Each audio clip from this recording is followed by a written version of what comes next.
The following episode will contain spoilers. You have been warned. You're listening to Cinema IRL, the podcast that throws you into the movie and asks the question, what would you do? Are celebrity passes a good idea?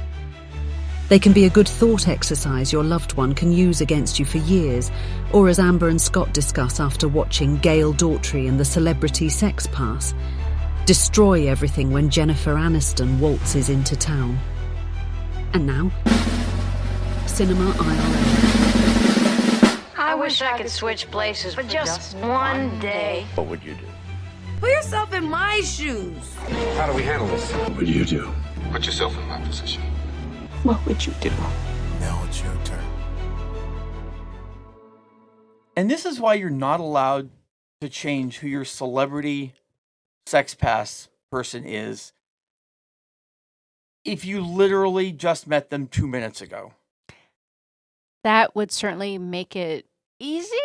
And I guess who knew that Jennifer Aniston was so easy? Whatever, she won a little something. Yeah, it's supposed to be this hypothetical thing. But if you've literally just met them and you're going to go back in and see them again, that's not very hypothetical. Yeah. All right, folks, we are in for a fun ride as we discuss Gail Daughtry and the Celebrity Sex Pass. And as you can tell by the name of the film, this was destined to be a ridiculous movie, and it completely was. I loved every single freaking second of it. So it was campy in the weirdest, funniest way. And it centers around this young couple in love. They've been together since high school, and they're getting married. And Gail, who is our main female, has a talk with one of her coworkers, Otto. They both work at a hair salon. And he's like, who's your celebrity sex pass? And she's like, what are you talking about? And if you don't know, it's the celebrity that you get to have sex with if you ever meet them. And it doesn't matter if you're in a relationship or you're married, it doesn't count. Like, all these celebrities are just chomping at the bit to have sex with all of us regular folk. So yeah. Well, hang on. It's funny that you mentioned that, because I saw a backstage segment from The Daily Show with Trevor Noah, and Anna Kendrick was on, and they were taking just audience questions. And the lady who was asking a question, Scott, here's your reminder. Go check on the Night Blooming series. it's funny because I actually saw a backstage segment from The Daily Show with Trevor Noah a few years back, and Anna Kendrick was on, and they were doing like audience questions, and this lady they called on, before she even got her question out, said, first of all, I just want to let you know that you're on my husband's list. To which Anna was kind of being a little flirty all of a sudden. Hey, how you doing? Mm-hmm. and Trevor is completely baffled. He has no idea. And so then Anna Kendrick explains to Trevor Noah exactly what it is. And he's like, wait, so they have sex with you or something? It was really funny. And then Anna eventually had to say, Trevor, we don't have to have sex with them. It's like he was clueless. It was hilarious. I will have to trust you on that. So after this conversation with her coworker Otto, she's making chit chat with her fiance Tom as they're going to this book signing and this book reading by Jennifer Aniston. And she's like, well, who would yours be? And he says, Tilda Swinton. By the way, I just want to note that book signing was hilarious. She was reading recipes.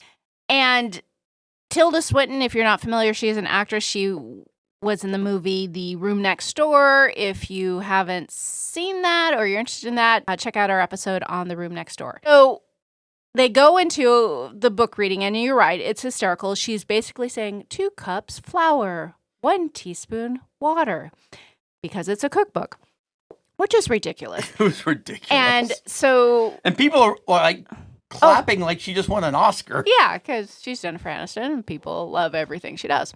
So, and it was Kansas, so yeah. At the end, Gail has her book signed by Jennifer Aniston, and they're walking out, and her fiance Tom is like, oh, wow, she's really nice. I should change my sex pass to her.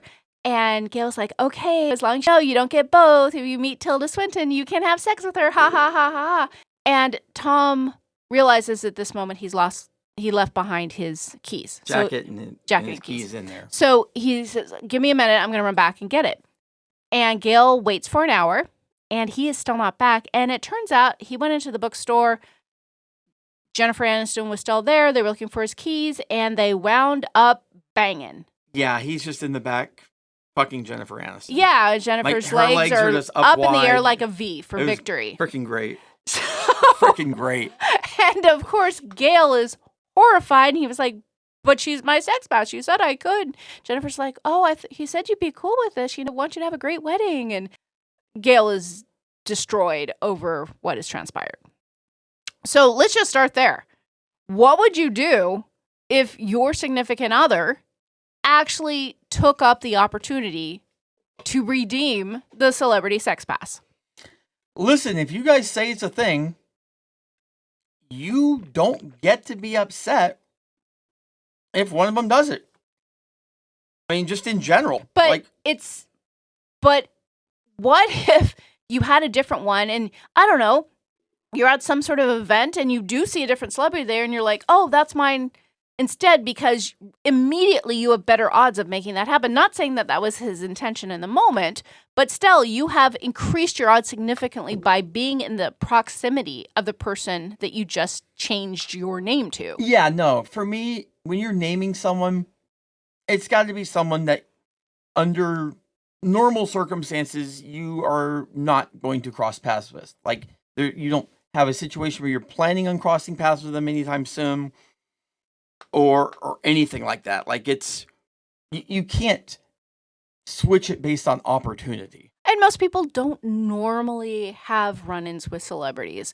If you're in certain areas of the world, sure, you might have an increased chance of doing that. But the average person generally, even if you see someone, it's a sighting. It's not an actual encounter. Hi, I'm so-and-so. And, oh, hi, I'm Brad Pitt. And it's certainly not them having their legs up in a V. Yeah. Jennifer Aniston was definitely interested in getting some. So at this point, Gail is devastated, and she decides to go on a trip the next day with her coworker who's going to Los Angeles for a hairstylist show. And while she's there enjoying LA, they see a psychic. And I recognize this street. It's the same street that the original Michelli's is on in Hollywood. So, and I think that's actually where some of the restaurant scenes were as well. Being a Los Angelino, I definitely recognize a lot of the places that were used here. Like normal, they mention things very close to us, and the audience is highly amused. Yes. So they go to the psychic, and the psychic apparently actually has psychic abilities. Yeah, Otto's like, it's a scam. And then she goes in, and initially it looks like she's definitely cold reading. And she's cold reading until she stops cold reading and just actually becomes a psychic. Yeah, she says, "Oh, you had a falling out with your significant other, and oh, he had sex with Jennifer Aniston, and oh, you want to get your celebrity sex passes Jon Hamm. You should go have sex with Jon Hamm." And she says, "Okay." And the rest of the movie is the quest to locate Jon Hamm, but there is a subplot in that while Gail and Otto were at the Los Angeles International Airport, she set down her bag next to some kind of gangster underground people who set down their suitcase. Because Henry Winkler. That look alike. And which, of course, was hysterical because he got accosted by the mobsters because they were fans, but they showed Henry Winkler a tattoo of John Travolta and obviously did not know who the heck Henry Winkler was. And he was one of many cameos in this film. But the bad guys accidentally pick up Gail's bag, and Gail accidentally picks up their bag, which has all kinds of paperwork to overthrow the financial structure of the world, and we are off to the races. In fairness, the bad guys put their bag down second and picked their bag up first. Yes. Entirely their fault. Very much their fault, but they didn't seem to want to take any responsibility for that. And so while the rest of the film is Gail trying to track down Jon Hamm, the bad guys are trying to track down Gail to kill her and get the suitcase back because they have a big baddie boss who needs this information, or she's going to continue to kill people in frustration and anger. What would you do if you're getting out of the limo after the person you're reporting to just killed your partner and you want to get your suitcase back? Take Gail's suitcase with you. Just when you find her, say, hey, I think we had a mix-up here. I found this, which is clearly your stuff. I think you grabbed mine. Can we just swap them back? I know. It was so ridiculous. But you don't have the suitcase, so you're not... Well, it obviously movies. They have to be ridiculous. I know, or else they'd be 20 minutes short. But the thing is Gail had just set down her bag and they set down their bag because Gail was taking a picture of these two mobsters with Henry Winkler. So it's not like they'd be like, oh yeah, this person was out and they took our bag or whatever. She just helped them get pictures with their celebrity crush. So obviously it was a mistake. And to jump to, oh, we've got to get it and kill her in the process, you're right, it was ridiculous. You just take the bag with you and you say, oh my gosh, we have the same bag, here's yours. Murder is not always the answer. Yes. Sometimes it might be the answer. What would you do? I wouldn't jump to murdering people. Even if I was the bad guy who was accustomed to murdering people, sometimes you could attract more bees with honey. Yeah. Murder should not be step one. So Gail is traipsing through Hollywood with her bestie Otto. They skip some of the hairstylist show, and they are on the move trying to find Jon Hamm. And in the process, they meet Weird Al Yankovic. Weird Al Yankovic in a golf cart with Penn Jillette. Yeah, and like who did he say anything? No, he did not. He didn't say anything. He just You would think it was Teller, right? Yeah, exactly. That's the funny part. That was. So, where do you want to get into some what would you do's? Obviously, this cannot be a 4-hour episode if we get into everything because there was so much that happened in this film. Every 2 minutes could be a what would you do, and apparently we cannot do that. The plan is, I got a plan. Take off your clothes. Okay, that has no context for anyone. Yeah, there was multiple times that Gail said, I have a plan. Take off your clothes. Yeah. Like trying to break into Jon Hamm's former residence, which is now Weird Al's residence, and trying to create a ladder of clothing to get them over the fence. And rope. Weird Al, who is very well known for being like truly like one of the most amazing people in Hollywood. Like if you meet him on the street or whatever, like he is the kindest person you'll find. Apparently, though, if you find yourself on his property, he's got an assault rifle in his cart that he'll use to start shooting you. Okay, well, what would you do if you decided to climb the fence with a rope made of clothing, so you're all walking around in your undies, and you get in and you realize Jon Hamm doesn't live at this house, which was your lead to find Jon Hamm, and you find Weird Al and Penn Jillette. First of all, aside from being a fanboy, what do you do? Use first of all, use the damn buzzer. There's a buzzer at the gate. Use it. Yeah, they just like you don't jump straight to murder, you also don't jump straight into trespassing. Yeah, I would agree because they thought, oh, we'll have better results if we can just get to the other side of the fence and talk to them. Like, no, you're not. If you're an unwelcome guest on private property, that conversation is not going to go well. So yeah, I never would have done that to begin with. Yeah. But obviously when Weird Al's got an assault rifle and is shooting at you, a phrase I never thought I would ever say, you got to run. And as Otto and Gail are embarking upon this escapade, they pick up a CAA agency, which is one of the biggest, if not the biggest, talent agency in Hollywood, if you're not familiar with them. And they pick up a photographer who used to be paparazzi, and Jon Hamm was his white whale that he never got Caleb from the agency, and then Vincent the photographer, who you said he also was the writer of the movie, right? Yeah, he was one of the writers, Ken Marino. He's an actor in his own right. And being from Los Angeles, obviously, you see this film through very different eyes. One of the places that Vincent had tried to get a picture of Jon Hamm in the past is the Ivy. Have you ever been to the Ivy? I feel like I might have, but I don't have any recollection. I can't imagine that you did, unless a girl took you there. I don't know. Yeah, the Ivy has a white picket fence. It looks very simple in front. It's in Beverly Hills. It doesn't look like anything special until you see limos and very expensive cars pulling up to the valet. It is a restaurant to the stars with a lovely outdoor patio. Someone I was dating took me there for my birthday one year, and it is very expensive and very exclusive. And it was fun just seeing little places like that in the movie.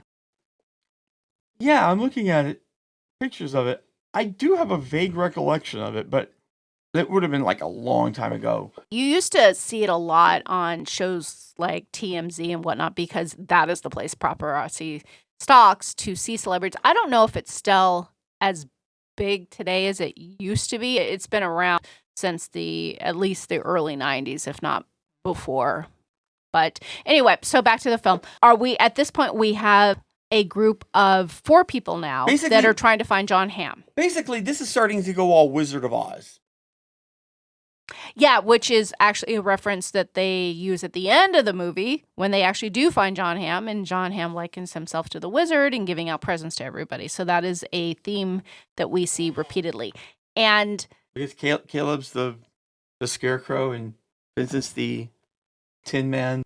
What are you looking at? Are you looking at something on the internet? Well, no. Why are you looking over your shoulder? Because I have notes. Oh, okay. Anyway, so the poor Otto is, I think, Toto. So it's funny, actually. Toto, T-O-T-O, Otto, O-T-T-O. Yeah, maybe there's something to that. There's gotta be. So as Dorothy Gale try to find. Oh, this is definitely Wizard of Oz. Dorothy Gale. That's interesting. There's definitely something going on. Yeah, here. no, you're right. There is definitely some sort of subtext here. We'll have to dig into that. So Vincent, being paparazzi, who is now just a more pathetic version who just occasionally takes photos, says, let's go. I have a lead. And his lead is John Slattery, who, of course, was in Mad Men with Jon Hamm, who is an actor in his own right for decades, dating back at least to the early 90s, where I learned of John Slattery. But he's very aware of the laws that allow him to protect himself on his property. Yes, everyone in the celebrity people seem to be very focused on weaponry and defense and that they can protect themselves against fans. So what would you do now you have this group of 4 and you have brought John Slattery into this group of 4? You're Cowardly Lion. Trying to help Gail find Jon Hamm. So, of course, Jon Hamm can have sex with her and then everything's even with her fiance and they can get married. Actually, no, that's actually a good what would you do? Do you get even and then call it even and get married? Both yes and no. Okay. So Tell me more. Again, like I said up front, if you have the agreement, you have to be okay if it happens to one of the people. Conversely, if you have the agreement, you have to be okay if the other person decides that they're going to make it their mission to go hunt down someone because you found your person. What? What? Gail has to be okay that Jennifer Aniston screwed his fiance. But then Tom has to be okay when Gail's like, oh no, I'm finding Jon Hamm. Okay, so I am finding Jon Hamm and I am writing Jon Hamm. Here is the little dose of reality that kept plaguing the back of my mind throughout this film. If your intention was to track Jon Hamm, all you need to do is tell your fiance, Tom, I'm trying to find Jon Hamm. Can you speak to Jennifer, who you just stuck it in, and ask her where to find them because they know each other. So do they? Yes, they are on the morning show together. Oh yeah. So if we're putting this movie in a real circumstance, which they did, Jennifer Aniston and Jon Hamm know each other. All you need to do is ask the celebrity that your fiance slept with, not even slept with, had sex with, and then this movie is much shorter and more effectively getting I think it took the her, sexy stuff on. I think it took her a while to process the fact that she needed to screw Jon Hamm like Jennifer Aniston had already left Kansas, probably by that point. Yeah. But I don't know. That's what would I do? I would go to the person who just had sex with my fiance and get her help. That's what I would do. So Good play.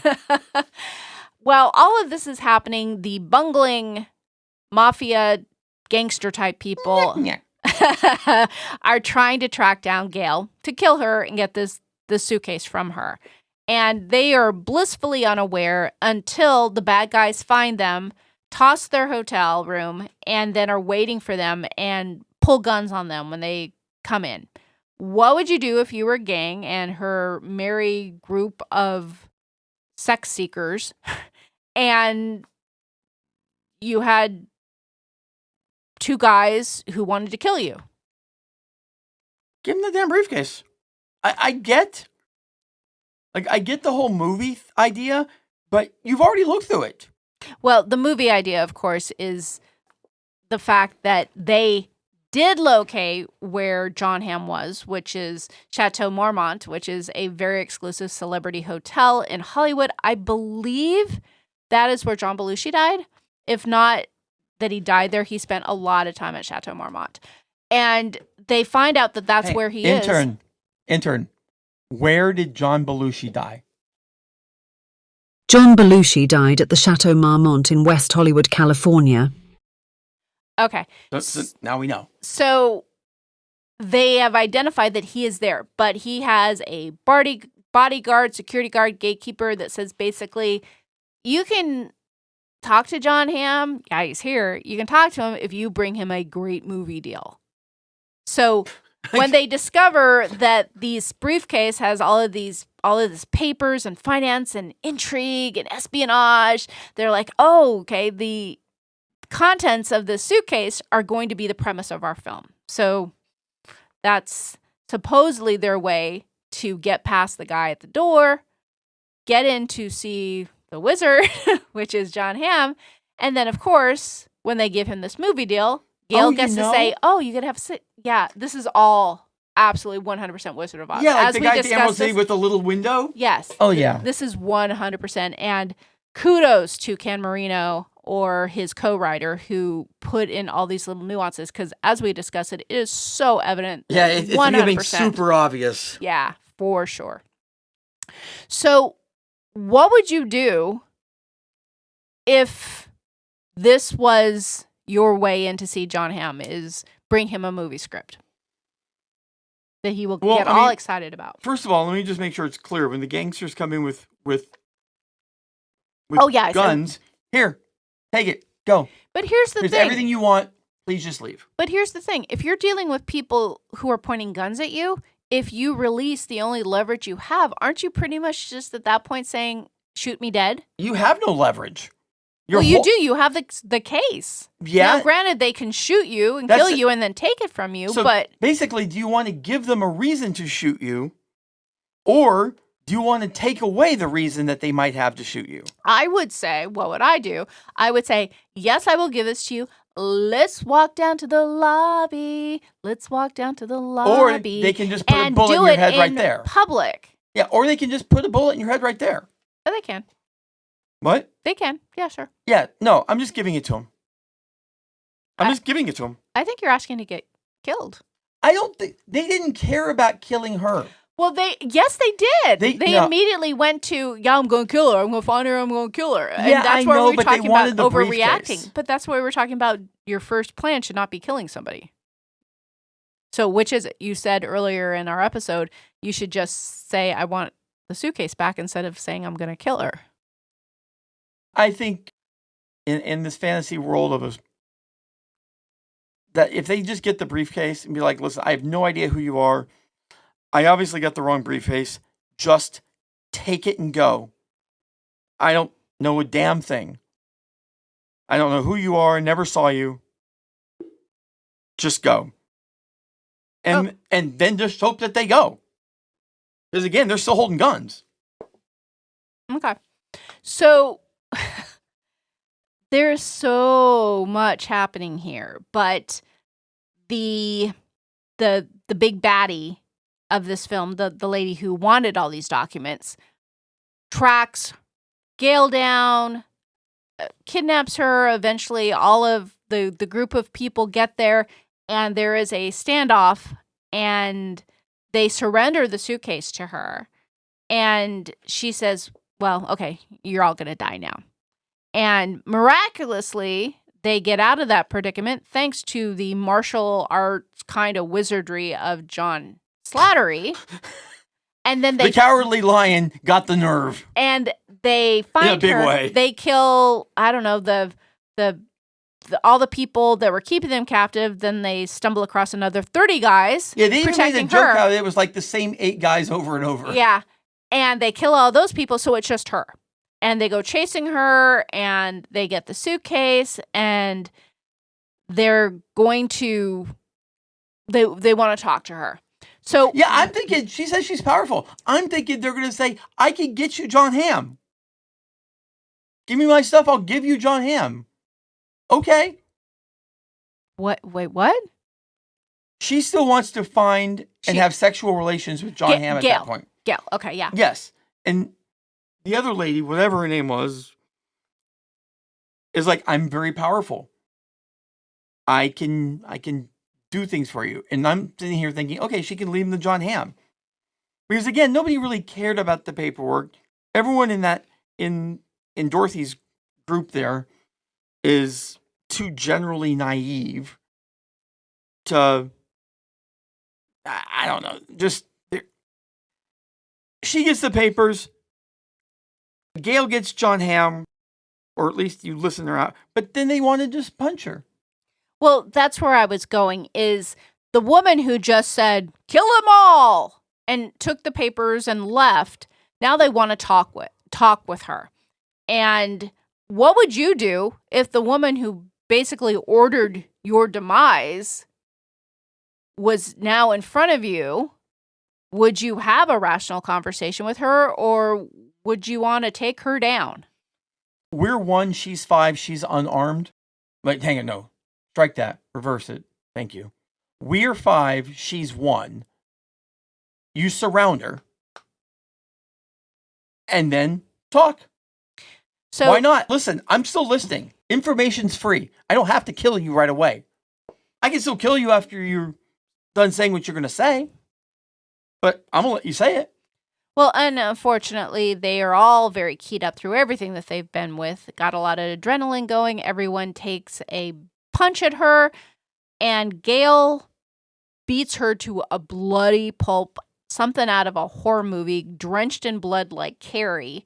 And yeah, that was a lot of pounding and a lot of blood. And then the next scene, which of course was ridiculous, like this entire film, she's using a stain stick, kind of like, oh, the dress is all clean now, when literally it was dripping in blood 5 seconds ago. She was coated in blood, and the stain stick does its job. Yeah. This movie was amazing. It was so over the top ridiculous. So we finally get to the point where they get in, they meet Jon Hamm, and he basically says, well, you brought me this movie script, but that's not really my jam anyway, but you've all been nice. What do you all want? Gives presents to everybody that are relevant to them. Well, he was trying to be like, pass, and then he walks away like of a Zoom meeting. And they were going to clear him out, and then Gail gets past the bodyguard and runs after Jon Hamm.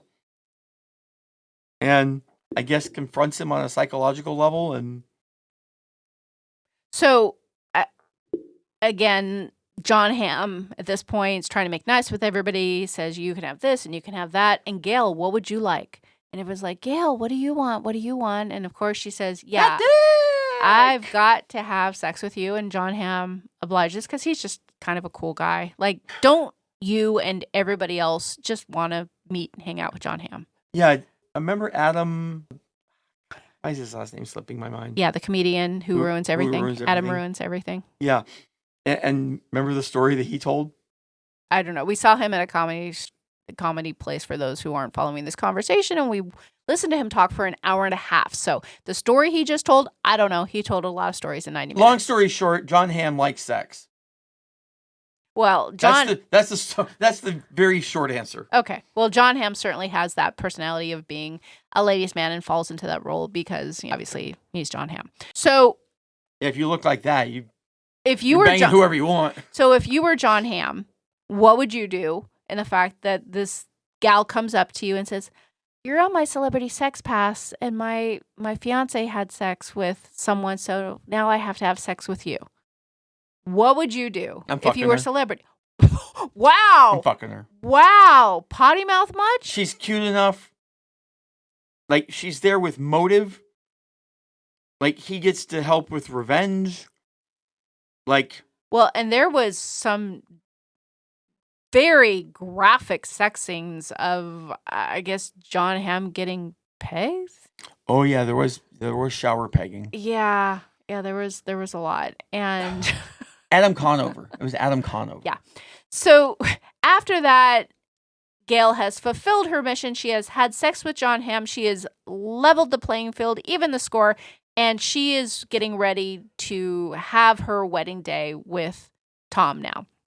And as she's getting ready, she's saying some of the things I could relate to, actually, like What the hell do you mean you could relate to them? some of the objections about what was really wrong with Tom. And He's great, but really he's mostly an asshole and he's a son of a bitch. yeah, he didn't take care of me And when I was he sick. treats And doesn't me help. terribly. Yeah, but besides that, he's great. And so she finally gets up to say her vows, and she wises the hell up and says, "I don't," essentially. And in swoops Jon Hamm in a hot air balloon saying, come hang with me. Hang on. You're Gail. Yeah. You're at that altar. Do you say no? You know, Or do you say no before you get to the altar?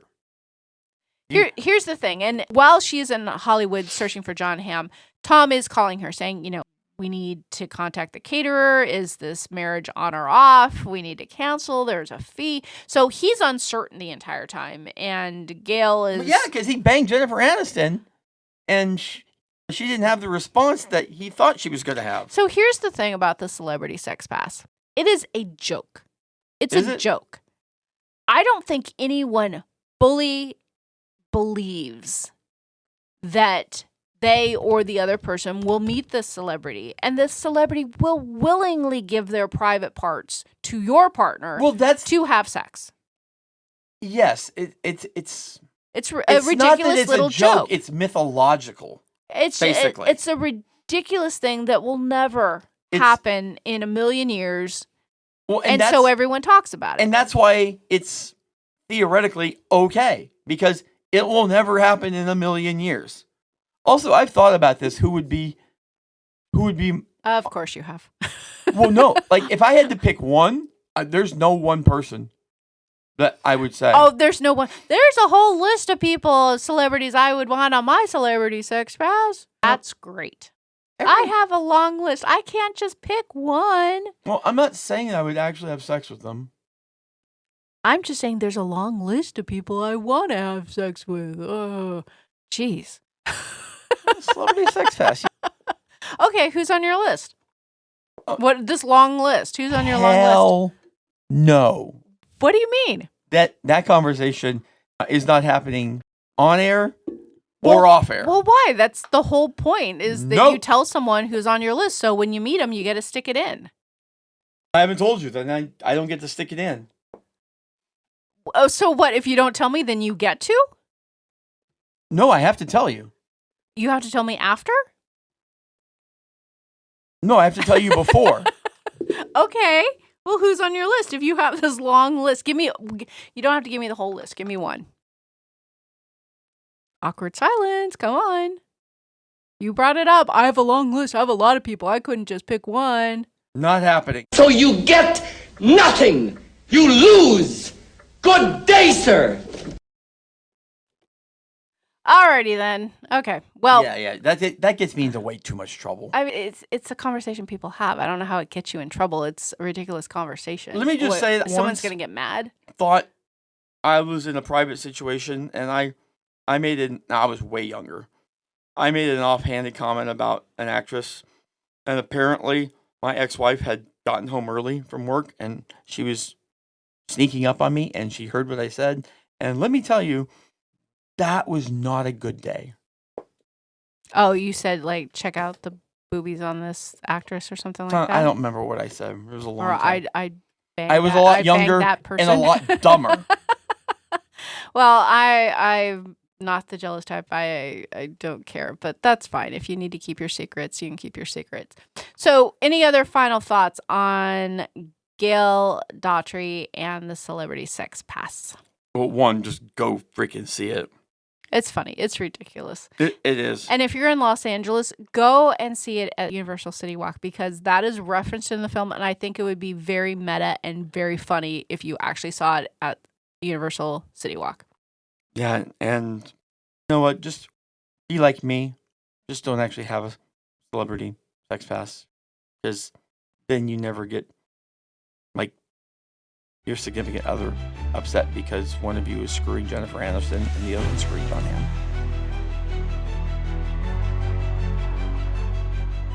We hope you enjoyed our episode. Thank you for listening. And to catch all the new episodes, please subscribe. We release 2 to 3 episodes weekly, so we'll have new content regularly. Until next time.